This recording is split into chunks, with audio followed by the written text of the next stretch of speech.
जहाँ डाल डाल पर सोने की चिड़ियाँ करती है बसेरा, ओ भारत देश है मेरा, ओ भारत देश है मेरा। नमस्कार दोस्तों, मैं हूँ एस के सौरभ और आज एक और नए वीडियो के साथ हम हाजिर हैं। तो आज पिछले क्लास में हम लोग पढ़े थे त्रिकोणमितीय अनुपात। पिछले क्लास में हम लोग जाने थे कि त्रिकोणमिति क्या है, त्रिकोणमिति का इंट्रोडक्शन हम लोग जान चुके थे। आज हम लोग जानेंगे त्रिकोणमितीय अनुपात के बारे में, ठीक है। तो त्रिकोणमितीय अनुपात क्या होती है, कल बताया गया था कि त्रिभुज के कोनों और उनके भुजाओं के बीच जो अनुपात होती है उसी को हम बोलते हैं त्रिकोणमितीय अनुपात, ठीक है। तो त्रिभुज के भुजा जो कोण होते हैं, त्रिभुज में 3 कोण और 3 भुजा होती है। कोण जो डिपेंड करता है ये दोनों भुजा पर डिपेंड करेगा इस कोण का मान, ठीक है। ये दोनों डिसाइड करेंगे कि कोण का मान कितना होगा, दोनों का अनुपात पर डिपेंड करेगा ये कोण का मान, ठीक है। इस कोण का जो कोण का मान होगा, ये कोण का मान जो डिसाइड करेगा ये दोनों भुजाओं का अनुपात, यानी दो भुजा मिल करके कोण डिसाइड करते हैं। भुजाओं के अनुपात पर निर्भर करता है, भुजाओं का अनुपात जितना ज़्यादा होगा उतना अधिक कोण होगा। तो सबसे पहले आपको किसने बताया था, आप कमेंट बॉक्स में ज़रूर लिखेंगे कि कौन से ऐसे गणितज्ञ थे जिन्होंने सबसे पहले भुजाओं के बीच, त्रिभुज के दो भुजाओं के बीच और उनके कोण के बीच संबंध स्थापित करने वाले कौन से गणितज्ञ थे। इनका नाम आप कमेंट बॉक्स में लिखेंगे, कल की वीडियो में हम बताए थे। तो चलिए आज हम फिर से एक बार समझते हैं कि हम लंब और का आधार किस प्रकार से डिसाइड करेंगे। वंस अगेन आई रिपीट, ठीक है। तो बताए थी कल कि 90 डिग्री के सामने वाले भुजा जो होती है वो हमेशा कर्ण होती है। इसके सामने वाला 90 डिग्री यहाँ बन रही है, ये भुजा हमेशा क्या होगा, कर्ण होगा। इसको बोलेंगे हाइपोटेनियस। क्या बोलेंगे, हाइपोटेनियस, ठीक है बाबू। आगे देखते हैं। और जिस कोण की हम बात करेंगे, इस कोण की बात करेंगे, तो ये कोण के सामने वाला जो भुजा होता है इसको बोलते हैं लंब, इसको बोलते हैं परपेंडिकुलर। क्या बोलते हैं, परपेंडिकुलर, ठीक है।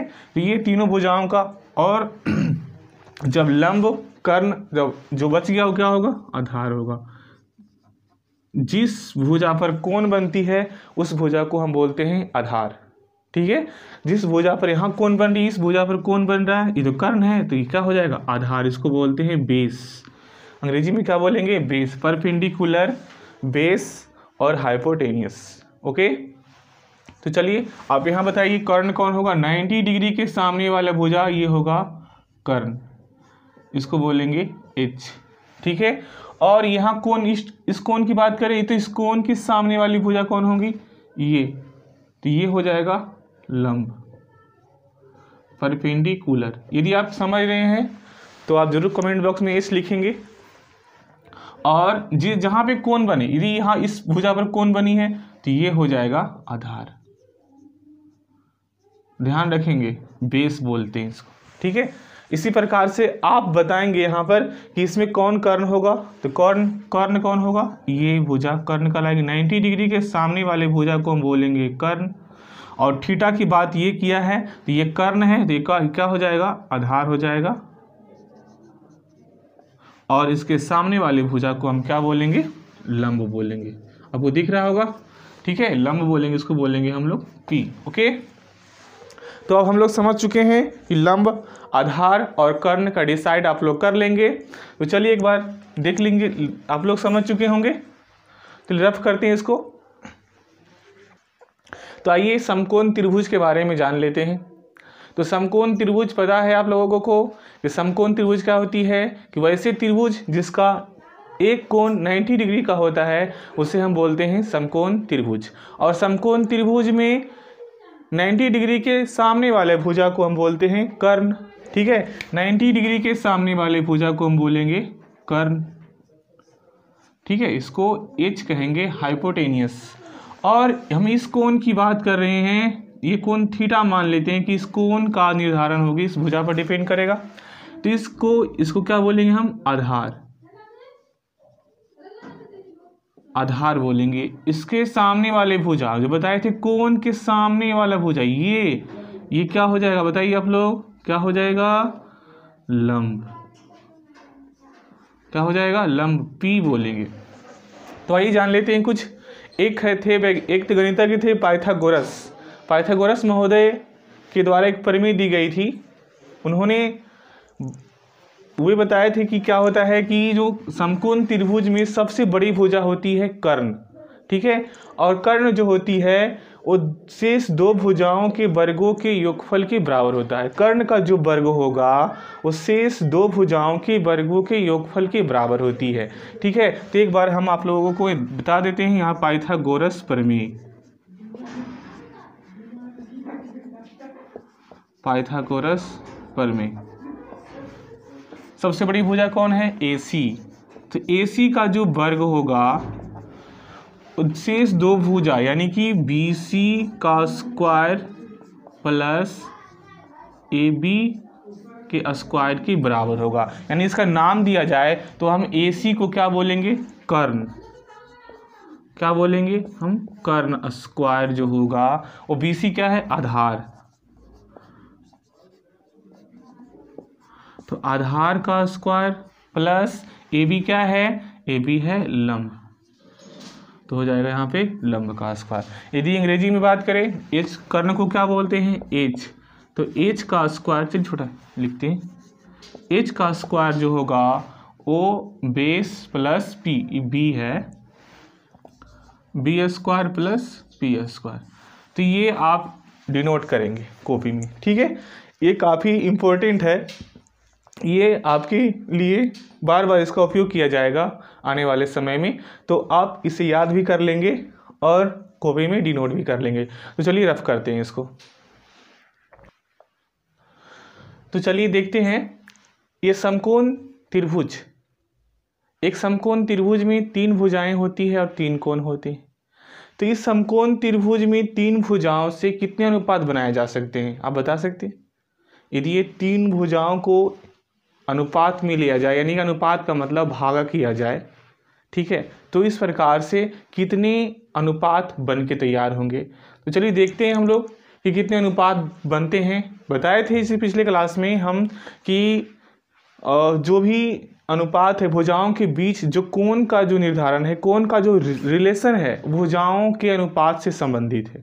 भुजाओं के अनुपात ही डिसाइड करता है कि कोण का मान क्या होगा। यहाँ पे थीटा देख रहे हैं, थीटा जो है कोण का मान है। कितना कोण है हमें नहीं मालूम है, इसलिए हमने उसको थीटा मान के रखा है।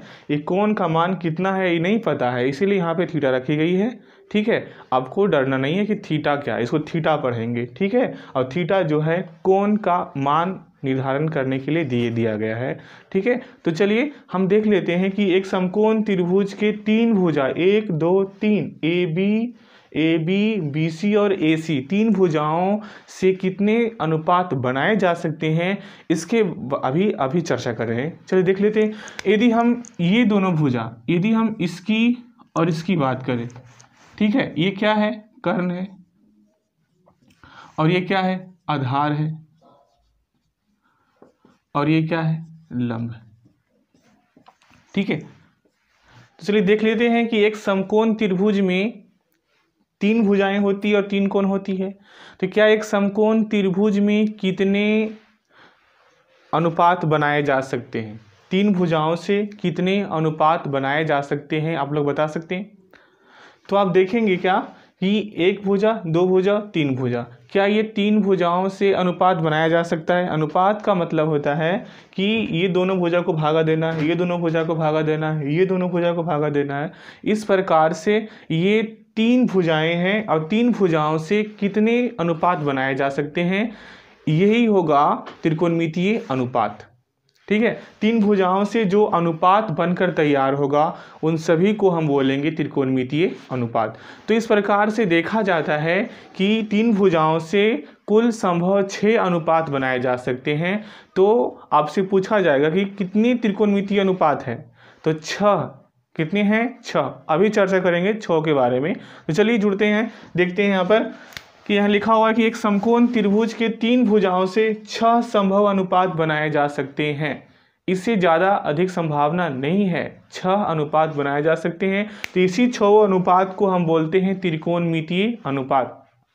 तो पहला क्वेश्चन कि त्रिकोणमितीय अनुपात कितने प्रकार के हैं, कितने हैं, तो 6 हैं। चर्चा करते हैं। देखिए, यदि हम ये दोनों भुजा AB बटा AC, AB बटा AC, ये दोनों भुजाओं का अनुपात निकालते हैं, तो AB बटा AC यानी कि लंब, ये क्या है, ये भी है ना, ये AB बटा AC, ये दोनों भुजाओं का अनुपात निकालते हैं। तो इसमें क्या है, लंब बटा कर्ण, लंब ये है, कर्ण ये, दोनों का अनुपात निकालेंगे तो क्या हो जाएगा, उसको हम बोलेंगे साइन थीटा। ये पहला त्रिकोणमितीय अनुपात, इसका नाम दिया गया है। ये दोनों भुजाओं का अनुपात जो होगा उसे हम क्या बोलते हैं, साइन थीटा कहते हैं। एक स्पेसिफिक नाम दी गई है, ठीक है, जिसको आपको याद रखना है कि ये दोनों भुजाओं का अनुपात को हम क्या बोलते हैं, साइन थीटा बोलते हैं। ठीक है, क्या बोलते हैं, साइन बोलते हैं। दोनों भुजाओं के अनुपात को हम क्या बोलते हैं, साइन। ये और ये, इसका अनुपात, पहले ये ऊपर रहेगा, ये नीचे रहेगा, साइन थीटा कहलाएगा। ओके, चलिए आगे बढ़ते हैं। अब BC बटा AC, BC बटा AC, अब इसका ले रहे थे, अब इसका लेंगे BC बटा AC, यानी कि ये दोनों, ये भुजा और ये भुजा का अनुपात निकालेंगे। तो इसका भी स्पेसिफिक नाम है, स्पेशल नाम है, उसका नाम है कॉस थीटा। क्या बोलेंगे, कॉस, क्या बोलेंगे, कॉस बोलेंगे। तो क्या हो जाएगा यहाँ पे, आधार बटा कर्ण, B बटा P। ठीक है, आपको तीनों भाषा में, यहाँ पे तीनों चीज़ों में लिख दी गई है। आप हिंदी मीडियम में है तो हिंदी वाला उतारिए, और इंग्लिश मीडियम में है तो इंग्लिश वाला मीडियम। ठीक है, इंग्लिश में लिख दिया गया P बटा H और B बटा P। ओके, तो आपको समझ में आया होगा कि ये दोनों भुजाओं के अनुपात को हम क्या बोलते हैं, कॉस थीटा बोलते हैं। क्या बोलते हैं, कॉस थीटा बोलते हैं। ठीक है, अब देखिए, ये दोनों भुजा का अनुपात निकालेंगे, ये भुजा और ये भुजा का अनुपात, इसका भी स्पेशल नाम है, उसको बोलते हैं टैन थीटा। तो ये सब क्या है, साइन कॉस टैन, ये है त्रिकोणमितीय अनुपात।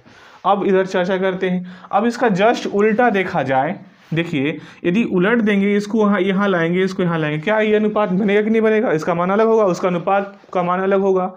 अब से पूछा जाए 1/2/5 और 5/2 अलग अलग है कि नहीं, ये भी अनुपात, ये भी अनुपात है, इसका मान अलग है, इसका मान अलग है।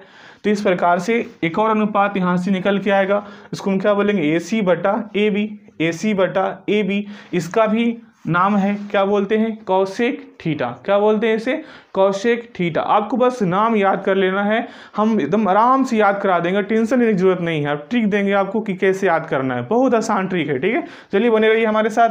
देखिए, कौशिक थीटा को हम क्या बोलेंगे, कर्ण बटा लंब, यानी कि AC बटा AB, H बटा P, H बटा P। ओके, तो चलिए कौशिक थीटा ये आ गई। अब आगे बढ़ते हैं। अब जस्ट इसका उल्टा, यदि AC को ऊपर ले जाएंगे, BC को नीचे लाएंगे, ये भी एक नया अनुपात बन के आएगा। तो हमने AC को ऊपर ले गया, BC को नीचे लेके आया, तो इसका भी नाम दिया गया, क्या नाम दिया गया, सेक थीटा। क्या बोलेंगे इसे, सेक थीटा। तो क्या बोलेंगे, सेक थीटा AC बटा BC, यानी कर्ण बटा आधार, यानी H बटा B।